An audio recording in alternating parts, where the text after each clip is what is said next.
Kurtti, and we're on Finlandia Fridays. Welcome to Finlandia Fridays. My name is Michael Babcock, and I am your host. Today we are joined by Jim Kurtti from the Finnish American Heritage Center. Jim, welcome to the show. Thank you for having me. Yeah, we're excited to have you on the show today to talk a little bit about an exciting event going on this summer in Michigan's Keweenaw Peninsula called Juhannus.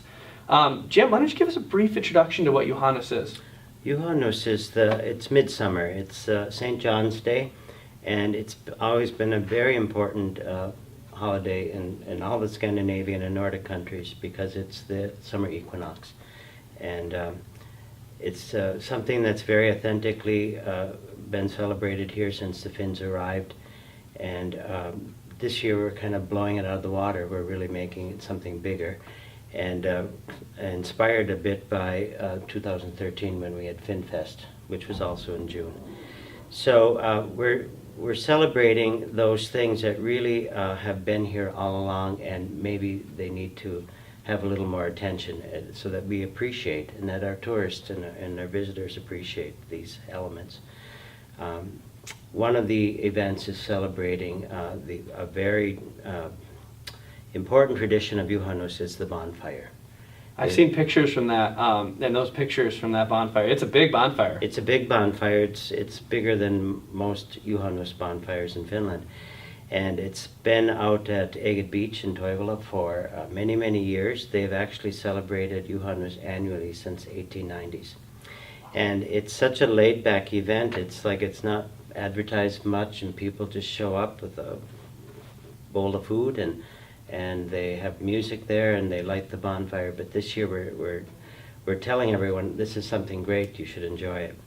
And likewise, we're celebrating the Hanka homestead, which is our Finnish farmstead, Finnish American farmstead, restored to the 1920s. And again, we want to bring more awareness of this gem that's totally run by volunteers. It's out in the middle of the forest. It's a great place to go again at midsummer. Excellent. So this is all part of the Juhannus Summer Festival. The event is going to be taking place in 2 weeks, so June 23rd to 25th, all over the Keweenaw. I want to make sure we mention this a couple times. If you go to finlandia.edu/Juhannus, you're going to be able to find the full set of events. And Juhannus is spelled Juhannus. We'll also post the link in the show notes here at finlandia.edu/Friday, so you can get there that way. And of course, it's going to be all of our social media feeds and the Finnish American Heritage Center social media feeds. So you'll be able to find the full schedule by going to there. And let's talk a little bit about the Hanka homestead. Hanka homestead? Hanka homestead. I was this spring we had the people from Finland here, the Ante Holma and his crew, talking about the filming they did, and they were able to go out there with you, and they were shocked at how beautiful that place was. Yeah, and it was a cold March day, and the house wasn't heated, and we sat down, did an interview, and we were trying not to shake, but it was really interesting to take them there, and we all got kind of inspired by the whole thing, because it was a bit moving to them to be there and to see that, and to realize that we value these pieces of our history. Even after the first Finns came here over 150 years ago, there's still this strong identity. So that'll be the pop-up event on Friday, which is June 23rd. And then on Saturday it'll begin at the Finnish American Heritage Center, where we're celebrating the center and all of its pieces that it has for the community. The most important is our archive, which is the biggest and oldest collection of Finnish American materials anywhere.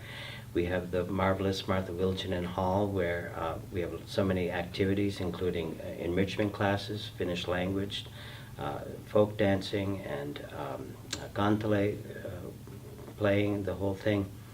And then on Saturday afternoon and evening, it'll move to Toivola out at Eget Beach, where we'll have the kokko, the bonfire. You said the koko? The kokko. Kokko is the Finnish word for the bonfire. Oh, I like that. How do you spell that? Kokko. Okay, koko. Yeah. That's a great way to learn Finnish. There's a phrase that says, put the whole bundle into the bonfire. And the man asks, the whole bundle? And yes, the whole bundle. And in Finnish, it's kokko, kokko, kokko, kokko, kokko. And the man says, kokko, kokko, kokko, kokko, kokko. That's the whole conversation. Really? Yes. Because each one of those words is just kind of... So you have to learn that phrase before you can go, and otherwise you don't get in. So there's your, that's the admission price right there. That's Make sure you understand price, these things. Finns are too tight to spend money, so they, they have to just talk foolishly. I like it.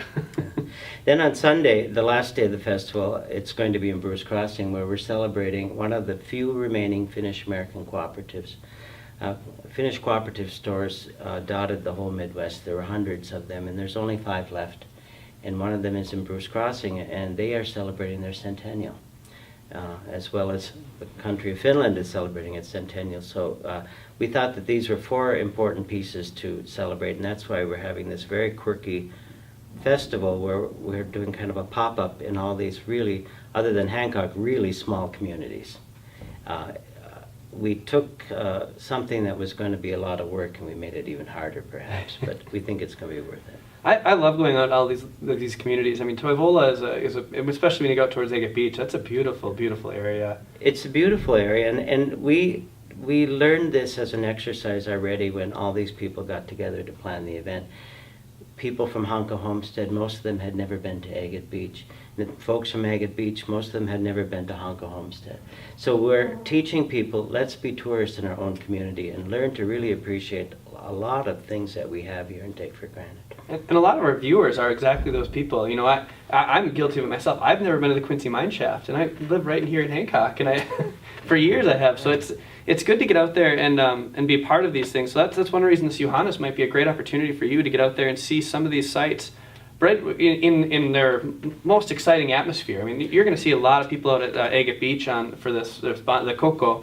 And also, Hanka Homestead is somewhere that I've heard from more than just Auntie. That place is somewhere you need to be. You need to check that place out. Yeah, and it's a special place because you go down the highway, then you go down a paved secondary road, then you're on a gravel road, then you're on a dirt road, then there's just 2 ruts in the road, and then all of a sudden it opens up and the hayfield is there and you're at Hanka Homestead, and you already know you're in another place. That's wonderful. One of the things that we were talking about before we started the camera here is a little bit about when the Finns first arrived in the Keweenaw. I wasn't aware that this was tied to Juhannus at all. Yeah, isn't that, it's another really great reason to celebrate Juhannus here in the Copper Country. The first Finnish people came here by boat in 1865. They were recruited because the Civil War had ended, copper had been discovered here in the Copper Country, and there was a serious labor shortage in the U.S. because of the war. And they knew that there were mines in the northernmost parts of Norway where there were a lot of Finnish and Sami people. And they went there to recruit these people who were being put out of work. And they came here and they arrived on Midsummer Eve. And they landed right about where Porvo Park is and marched up the hill, top of Quincy Hill, and started work on Juhannus Day, which shocked them because in Finland and Norway this is a religious holiday that, you didn't go to work on those days. Yeah, about that holiday, we celebrate 4th of July as our big summer festival in the U.S. as a whole, but this kind of is their version of that, right? It very much is their big summer event. This is when everyone is off of work. Everything. If you're a tourist and you end up in a city in Finland on midsummer, you have a hard time finding a restaurant open. Yeah. Everyone's gone. The streets are empty. They're all out at their summer cottages and enjoying summer. That's my plan. That's when I want to get up to Finland, is for that kind of event. It sounds like a wonderful Well, make time. sure you're in the countryside. On a lake. I can do that. With a sauna, with a cocoa. Yeah. That's midsummer in its ultimate form. Excellent. Another thing I want to quickly mention, I drove by the Finnish American Heritage Center the last couple of weeks. There's a new sign there. Tell us a little bit about that. Yeah, we recently installed this marquee. We're trying to respond to the fact that media has changed so much, and when we would poll the people in our audience how they heard about our event, they would, more than 90% always said the newspaper, but we know that a lot of people are not reading newspapers these days, so we think we're not reaching a large part of the population. So with Quincy Street getting as much traffic as it does, we thought we would have a marquee. And through a very generous support through different foundations, including the Margaret Cargill Foundation, we were able to get a marquee up. And this will be a new way of promoting our mission at the Heritage Center. Excellent. Well, I want to thank you, Jim, for being on the air here today for Finlandia Fridays. It was wonderful chatting with you. Happy to come. We'll have all the show notes at finlandia.edu/Fridays, where you can find a link to the full schedule for Juhannus, and a whole bunch of other stuff. We want to thank you guys for listening today. We'll be back in a couple weeks, and we can't wait to tell some more stories from Finlandia University.